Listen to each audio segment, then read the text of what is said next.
الاتحاد الفرنسي لكرة القدم يعاقب لاعب أولمبيك مرسيليا العاجي إيريك بيلي والمعار من مانشستر يونايتد بالإيقاف 7 مباريات بعد تدخل عنيف على طريقة الكونغ فو على صدر مايك موسى لاعب هيير، الأمر الذي تسبب في دخول اللاعب إلى المستشفى.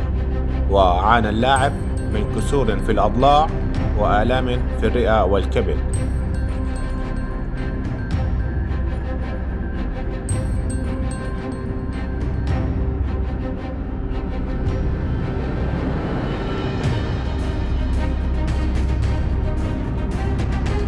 وطرد بيلي ببطاقة حمراء مباشرة بعد ربع ساعة من بداية مباراة مارسيليا ومضيفه هير ضمن منافسات بطولة كأس فرنسا.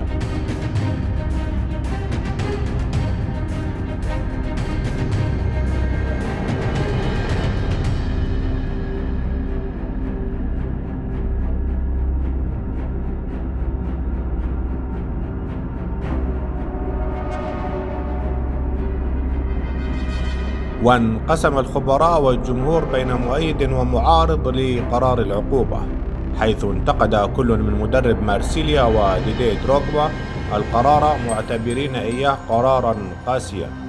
وقال دروغبا في تغريدة له: أرى أن قرار لجنة الانضباط بمعاقبة بيلي 7 مباريات مؤسف للغاية، في حين عوقب آخرون بمباراتين فقط.